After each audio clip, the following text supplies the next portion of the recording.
Hello children, I am starting today the topic inverse trigonometric functions.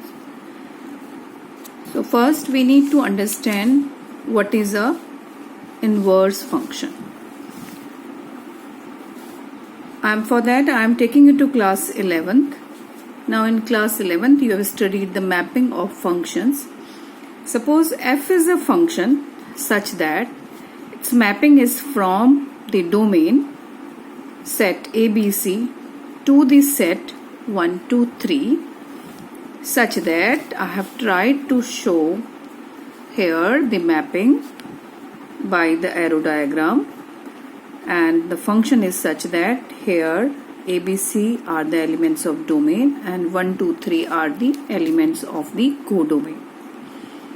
Here we see that every element is associated here of domain is associated with each element of the codomain, or we can see that range is equal to the codomain, that A is all the elements are connected here and they have a 1-1 kind of relation, that every element is connected here. And if 1 is the image of A here, then I can see that A is the pre-image of 1 here. So if this kind of relation is there, then only we can say that inverse of the function exists, and we can mention it as f inverse x. Or if I need to write the inverse of my given function, so it is written as f inverse x, and for f inverse x, this 1, 2, 3 set will become the domain and ABC set will become the codomain. So if I have to show the f inverse set, so this will be shown as from 1, 2, 3 to the set ABC. So that was the concept of inverse function. Now here we are going to study what is a inverse trigonometric function. For that we need to just see what are the trigonometric functions. You have studied so far there are 6 trigonometric functions: sin x, cosine x, tan x, cot x, sec x and cosec x. Here x in all these functions denotes the angle. And for sin x, if suppose sin x is a function fx and we will be getting a real value, here if I take angle as pi by 3, so for sin pi by 3 I'll get the real value root 3 by 2. Now the inverse, what is the inverse? The inverse of trigonometric functions are denoted as sin inverse x, cos inverse x, tan inverse x, cot inverse x, sec inverse x and cosec inverse x. So if fx is equal to sin inverse x, here what is the meaning of it? That x denotes the real value. And what answer will be getting? We will be getting here the value of the angle. For example, if sin inverse half is equal to pi by 6, that means for what value of sine angle we will be getting half. So that we all know that for sin pi by 6 we will be getting half. So sin inverse half is equal to pi by 6. Now we come to the principal value branch. What is a principal value branch?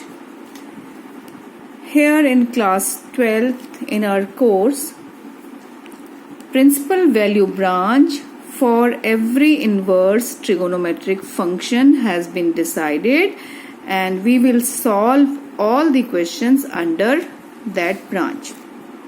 Just giving you idea what is a principal value branch. Here I have drawn the graph of the sine function.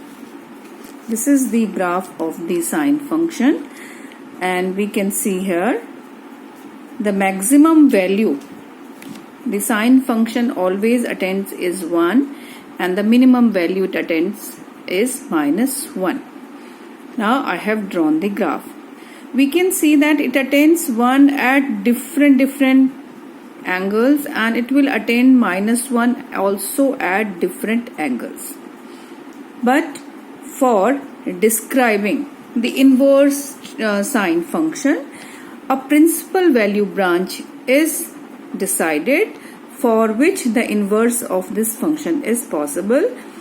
We consider that interval only. So here, for considering the inverse of the sine function, we take -π/2 to π/2 for finding the inverse. So that range is called that value is called the principal value branch for sine inverse function. Similarly, the other principal value branch are decided for other inverse functions, and here we write we show that the sine inverse, again for the sine inverse function we have -1 to 1 under the closed interval. This is the domain, and the range will be closed interval -π/2 to π/2. For cos inverse x, again the domain is -1 to 1 under the closed interval, and the principal value branch will be closed interval 0 to π. So tan inverse functions, we have domain is the set of real number, and the principal value branch here will be using is from -π/2 to π/2. For cot inverse, again from real number set is the domain, and we'll be getting 0 to π under the open interval, and these are the branches for cosec inverse and sec inverse functions as well. For calculation point of view in class 12th, you need to remember only for sine inverse, cos inverse and tan inverse. That is enough for you to remember in class 12th. One more thing you need to understand here, children, that sine inverse x is never equal to sine inverse 1 upon x. These two are different functions. Here again I will be taking some of the important facts related to inverse functions. So that is, sine inverse x can be written as cosec inverse 1 by x, cos inverse x can be written as sec inverse 1 by x, tan inverse x can be written as cot inverse 1 by x, and vice versa. What is the meaning of vice versa? If I have a cosec inverse x in terms of sine inverse, that will be sine inverse 1 upon x. Sec inverse x will be equal to cos inverse 1 upon x, and cot inverse x will be equal to tan inverse 1 upon x. First one I have just tried to prove. Let sine inverse x equal to theta. So x will be equal to sine of theta. Since x is a real value, so sine of theta will be equal to x. Or I've written sine theta equal to x. So since sine theta equal to x, so using of trigonometry I can write that cosec theta will be equal to 1 by x. Again in term of inverse, so theta can be written as cosec inverse 1 upon x. So what do we obtain? Here theta was sine inverse x, again the same theta is cosec inverse 1 by x. So that means sine inverse x can always be written as cosec inverse 1 by x. For example, sine inverse half can be written as cosec inverse 2, and for those two things I will be getting the angle π/6. These are the same thing. That's all. today for the inverse.